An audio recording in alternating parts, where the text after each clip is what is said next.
The reason I'm really catching up with Cody today is that I spotted a letter in the Bunyip. How long ago was that now that you put that? Oh, maybe 2 or 3 weeks ago. Yeah, to do with the marriage equality debate and the postal vote. Can you tell us what you wrote in the letter? What was some of the main points in the letter that you put into the Bunyip, Cody? I can just read it. It was relatively short. So it says, over the past few weeks, Australia has been discussing the question of what would happen if same-sex marriage were to be legalised. But luckily we already know the answer, because in over 20 countries, including our friends in New Zealand and the UK, it already happened, years ago. And when it became legalised there, what happened? The answer is not much, really. Some couples have a few more legal options than before, but for everyone else, it's changed their lives, 0%. And the idea that this all means something sinister beyond the simple question that was in the survey of should same-sex couples be allowed to marry, it's not backed up by any of the data we have from all these other countries where it's already legal, and it's already been legal for like 20 years in some cases. So basically, it was just keep it on topic to the actual question. Yeah, and that is the question in the postal vote. Yeah. Do you agree with same-sex marriage? And it doesn't have anything about the Safe Schools program. It doesn't have anything about dogs and cats. All of this stuff keeps getting brought into it, but really it's not what anyone's really asking. And I guess for the No campaign, they are really concerned that there's going to be consequences if the vote gets up in terms of agreeing that the Marriage Act essentially should be changed. And a few weeks ago we had a Lutheran pastor, Gunther Backhoffs, with us, and he was really concerned about the Yes campaign. So I'll put a few proposals about that, propositions about that the No campaign is really concerned that family values are under threat. What are your thoughts around that, Cody? It's a loaded question. I know it's a huge question, but these are some of the issues that the No campaign is really concerned about.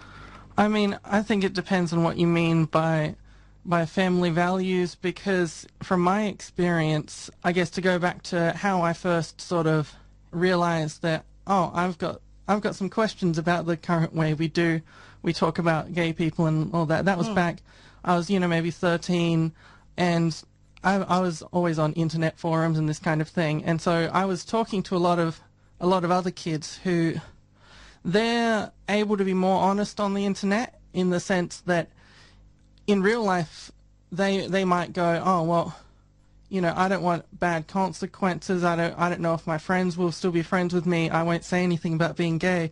On the internet, they have a username that's not their real name, and they say, I'm 14. I'm gay, I like video games, and they're just able to more fluently express that. So I sort of always grew up seeing that as something that was just like, that guy's left-handed, that guy's gay, that guy likes to play tennis. And so there was a kid who, he came out to his parents, and they disowned him, and they said, get out of the house. And that, like for me, I was always, I was raised in a church, a sort of AOG kind of church, and went to a Christian school and all of that. So I had a general idea that, being gay, was bad or something like that. But that made me angry. I said, well, that's not justice. That's not fair. That's not Christian. These people who say, you're a sinner, so I'm going to commit evil, I'm going to abandon my child when they come to me for support. What can we even say to that? It's clearly not, that's not family values. Family values would be if there was a kid there and he came up to his parents and said, I'm gay, and the parents said, well, how can we help you adjust with your friends? How can we help you with your life? I think that's family values. That's helping your family. Yeah, and it's really interesting. There's so many layers and complexities in what you're saying for young people coming out, that they are gay, and the way the response from community and how they're treated because of that is very entrenched, isn't it? And we were just talking earlier about the DSM-5, that it wasn't until 1987 that it got changed from being a diagnosable disease to being a state of dysphoria where it's treatment for health and mental health. Yeah, I think, look, people are naturally very emotion driven. They'll make their decision emotionally and then they'll come up with what they need to justify it. And we've seen that before, just even 100 years ago or that kind of thing. People would say, oh, well, scientifically it's proven that, black people are halfway to apes. They're not, they don't have the same, capacity for intelligence. And, religious people would say, oh, well, no, they're the children of Ham or some story that they got from the Bible, and they would justify racism in that way. And discrimination in all sorts of ways, I guess.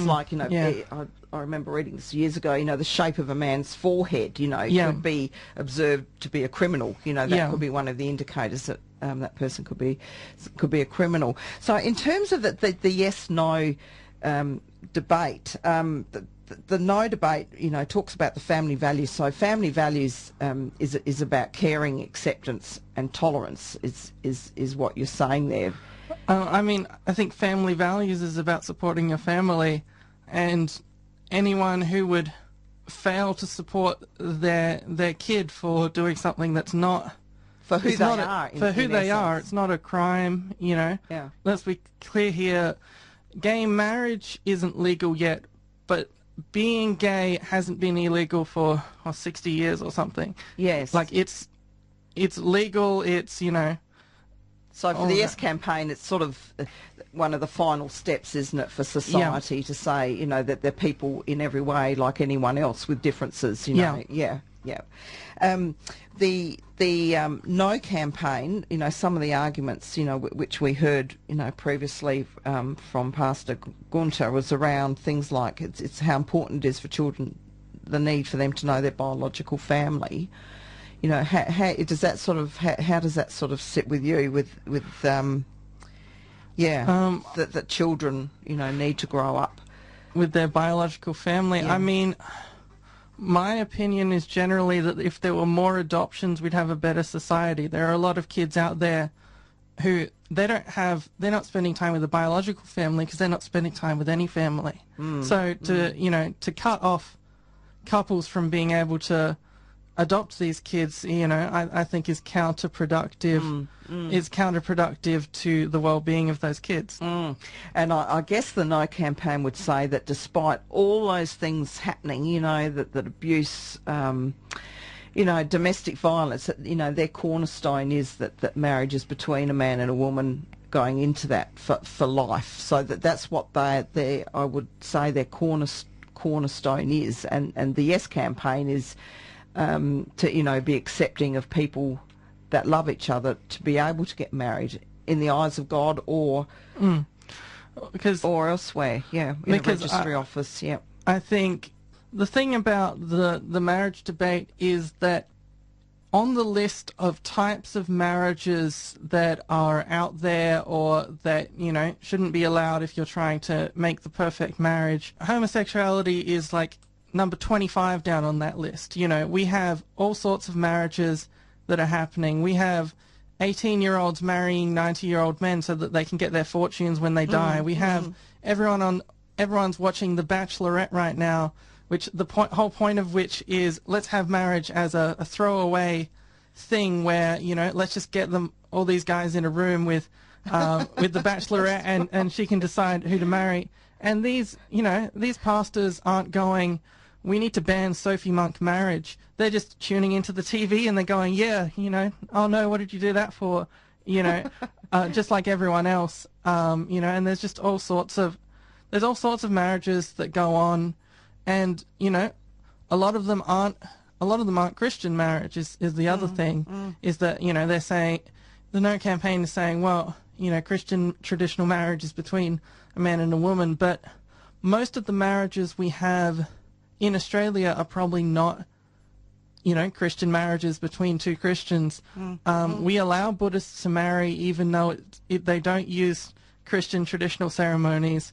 We allow atheists to marry. We allow people to marry based on reality TV.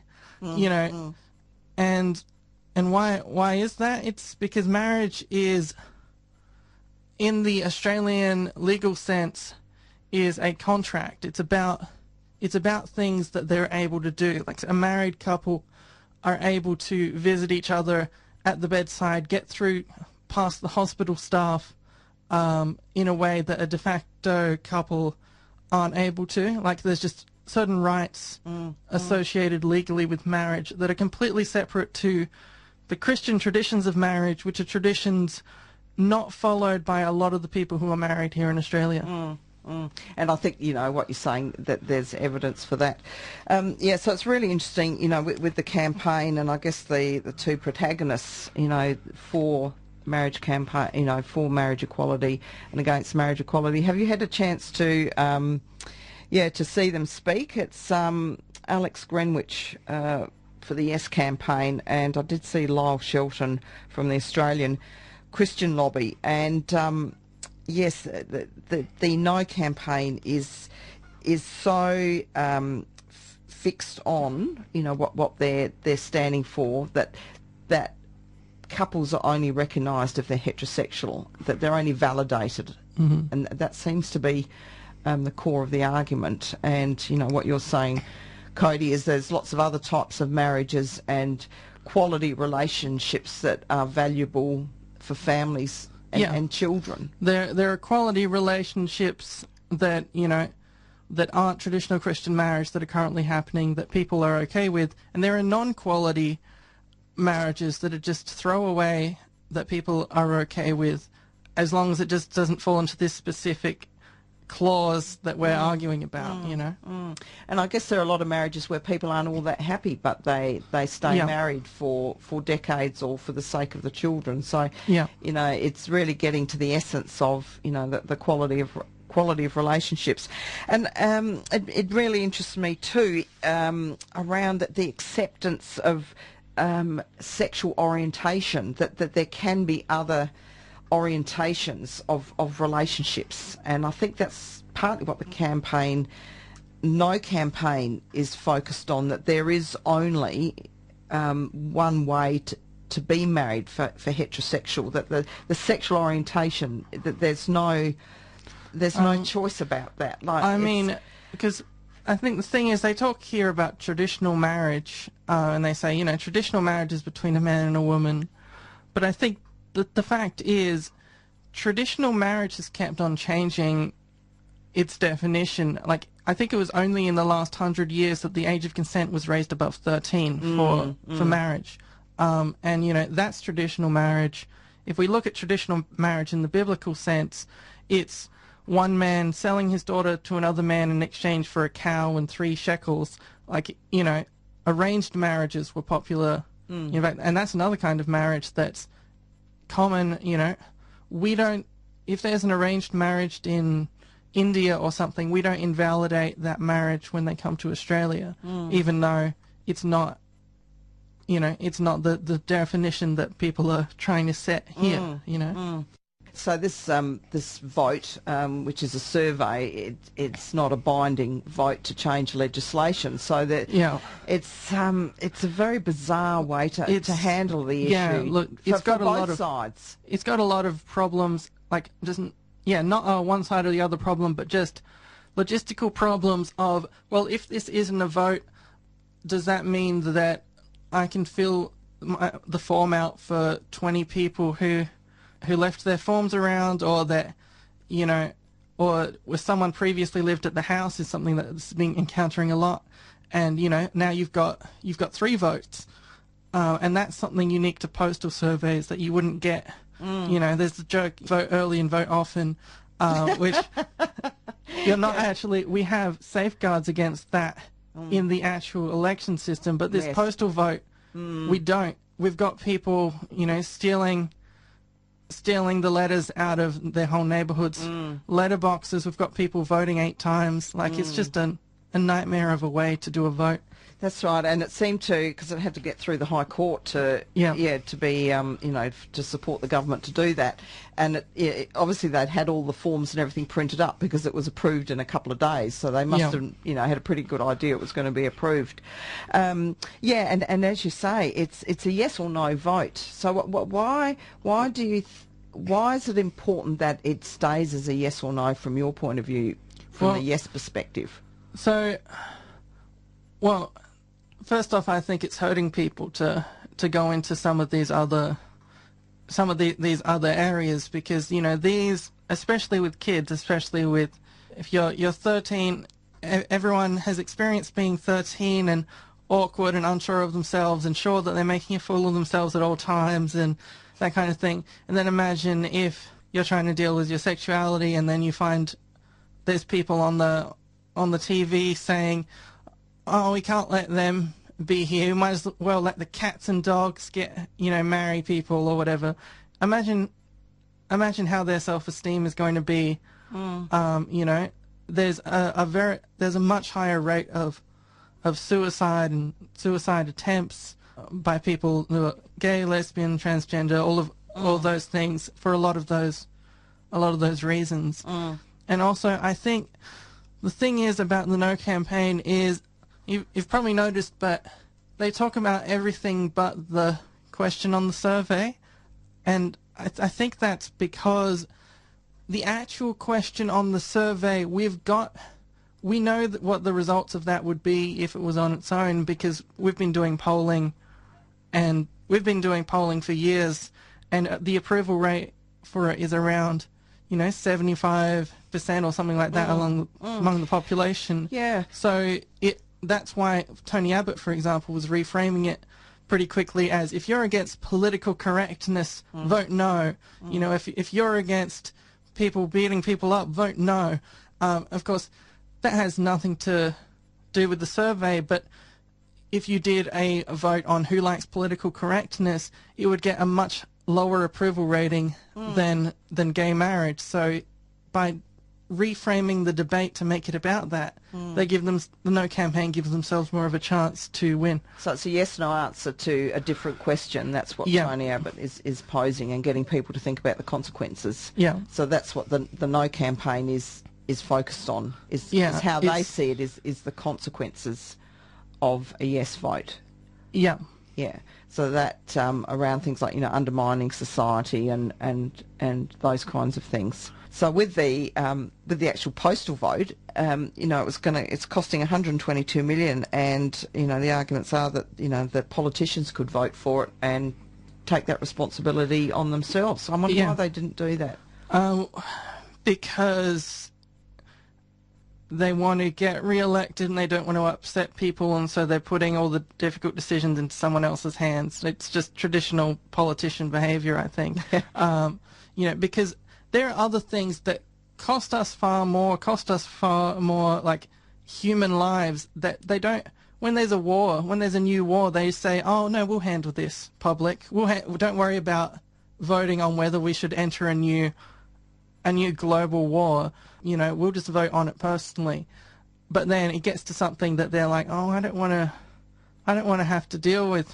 I don't want to have to deal with this, and so they push it off onto people. But there are regularly decisions made that cut corners and get to outcomes quickly. Yeah. Where this particular debate, they're dragging on as long as possible. Yeah, and it's going to be interesting. I think it's the 15th of November when we find out about the results. And if it is a majority of yes, what do you expect the government how to respond to that? Stall for time, probably, because this is the thing. They've said that if the vote comes back no, they won't act on it. And if the vote comes back yes, they'll maybe act on it depending on how they feel or how their particular region voted. They're giving themselves a bit of weaseling, because basically what it comes down to, here isn't about gay marriage. It's about politics and raw numbers in the House. Malcolm Turnbull has a 1-seat majority, potentially a 0-seat majority if Barnaby Joyce is a New Zealander. We'll find out that soon. But, but what that means is that if 10 people in his government who are hardcore no supporters say, well, if you go through with this, we won't support your government, he's trapped. He's not able to push it forward without... So there's a lot of politics in all this. There's a lot of just raw politics in this, of they're trying to maneuver how to get this sorted out without having to upset anyone in the parliamentary body enough for them to support them or not support them. It's a mess. And with the issues that we've just spoken about, like the consequences that the No campaign's really preoccupied with, and they're making a stand on that. They're really concerned about the Safe Schools program, that's undermining, I guess, parents' rights to educate their children about different types of people, that's overstepping the mark, that the government would have education programs that, I guess inherently support gay, transgender people. First off, the first thing I'd say is this has nothing to do with the Safe Schools program, which is something from years ago, which has since been disbanded, I believe, by the current government. Like, it's making it seem like it's about a different issue again. Like, there was this thing about the Corey Bernardi called out a school for doing a fundraiser. I don't know if you saw I did this. Follow that on the media. And he was like, oh, they're making them all wear dresses. All the boys are going to turn into girls and everything. But what it was just a charity fundraiser for girls in Africa, I think, raising money. And it was just a big distraction. It was sort of, I think that's what I feel about this Safe Schools program thing, is that a lot of it is just misdirection. And I guess for the No campaign, the way they look at relationships and children and family values, in their eyes, that's the cornerstone, and that's their position, and hence, why we've got the postal vote happening. But I think, like, I have problems with just some of the core premises behind their arguments about, what a traditional family needs to look like. And it's changed a lot, hasn't it, even in our and time? It's changed a lot even in our time. Up until I was about 10, I was raised in the same house as just my mum, who she worked, everything to support me. And the way that you'd hear it from some of these people, I'm a deranged child because I didn't get the male guidance I need, and now I'm going around knitting or whatever they think I've been infected with. But the reality is, my mum, took me to basketball. She played video games with me. I didn't miss out on any, any uniquely male guidance from that. I mean, it would have been good if there had been another person in the house. That would have been a positive, because maybe my mum would have been able to go to university or something instead of dropping everything to support me. But that's not something gender related. If there was another woman in the house, it would have the same positive impact as having another man in the house. And I guess you could look at it between males and females. There's more, there's more similarities than differences in being human. Yeah, so that's the thing, is it's based on some very strict, like, 1920s era stereotypes. The idea that only a man can teach you how to, hunt and wood cut and all of this, and only a woman can teach you the feminine values or whatever. I'm sure you've all met men and women, and oh, hold on, this woman loves playing football. This man loves, some traditionally female pursuit, and that's super normal. That's something that you go to any person in your family, they're probably not the perfect stereotype of a man or a woman. They've probably got individuality. So this idea that, it has to be a man and a woman to reach all of these things, like, it just doesn't hold up. Can you understand why it's a big shift for people? Yeah, that's the thing.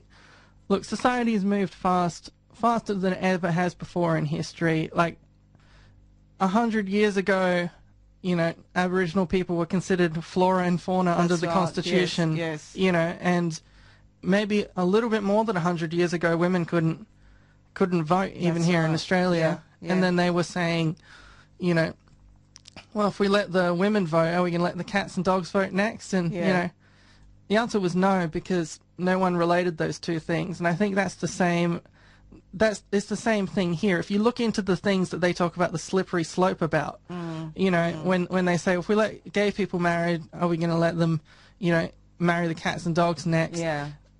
Do a poll for how many people think it's okay for humans to marry cats and dogs. The only yes responses you'll get are people who think think you're joking and are saying, a troll response on the survey. Yeah. It's going to have less than 5% support in any poll, in any country in the world. So to say that, this natural slippery slope moving in from this to that, it doesn't from your point of view, it doesn't hold up. Yeah.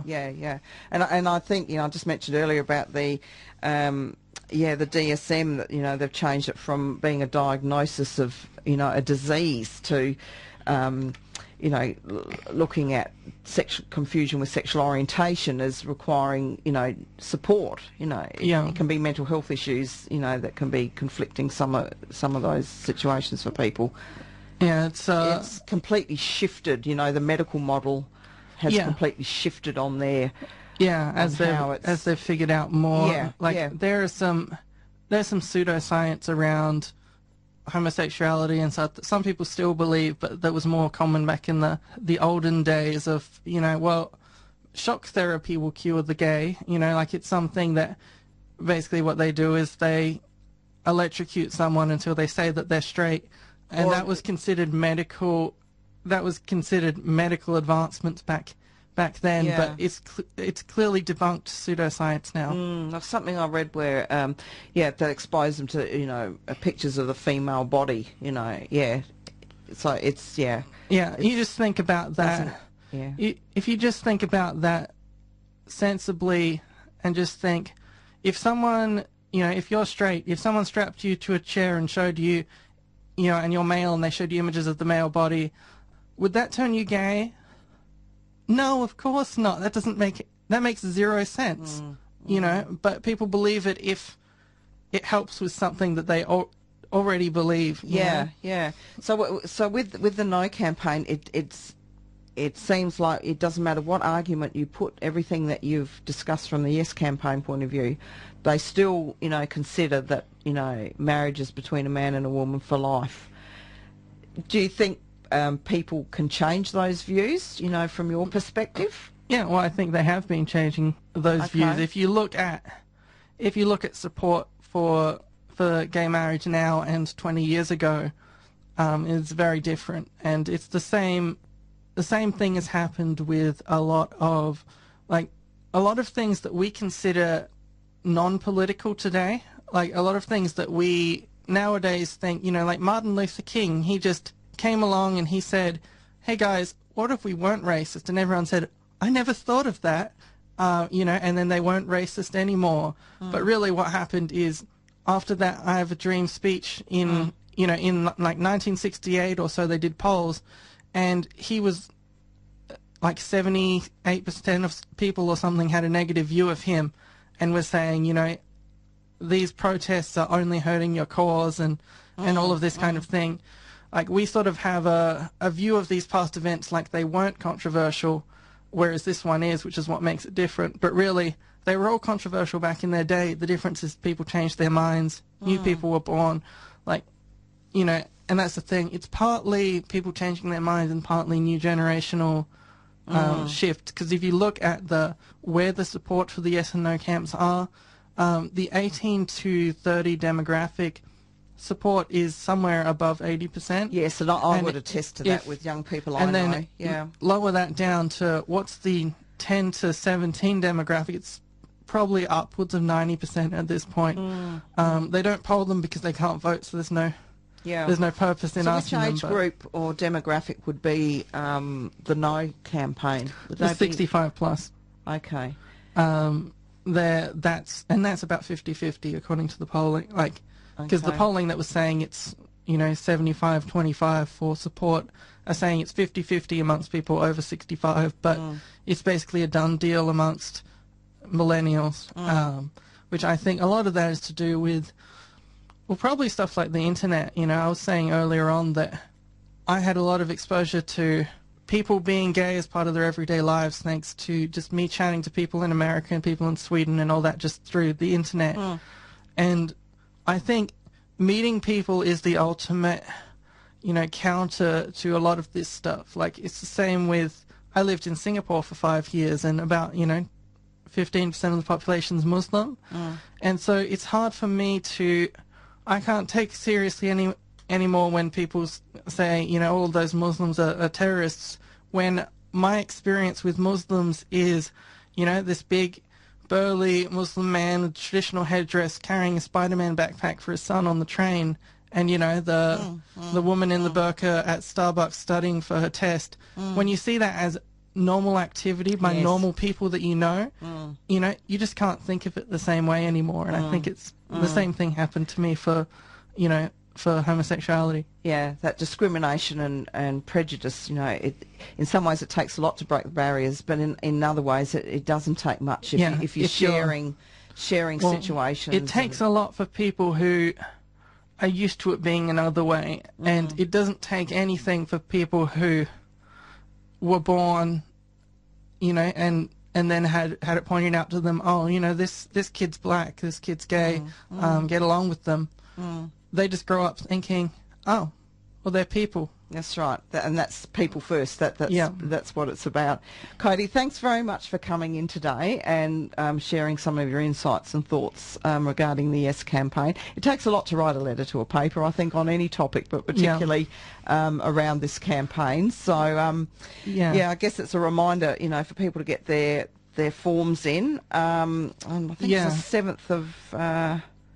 Yes, the 7th of November is the last day. They to said vote. that approximately 60% of people who got the form sent to them have sent it back according to, according to their result. They haven't announced who's voting for which side, but they've announced how many people have responded. So if you're one of those who was sort of on the edge, like from my point of view, I think it's about people. If you have family, if you have a son or a daughter, and you think, how would I feel if they loved someone and the kids at school made fun of them for it, and the adults on the TV were berating them as subhuman? How would that make me angry? Because and then you realize that's how a lot of people feel. The people who do have these, gay kids in their families, that's how they're feeling right now. That's why they're so upset. That's why the rhetoric around it is so charged, just because it's deeply personal for so many people. That's right, and as we start off, there's so many layers and complexities over history and belief systems that all come into play and are challenged on both sides. Yeah. Thanks very much, Cody. I really enjoyed chatting with you today. All right, thanks. Okay, bye.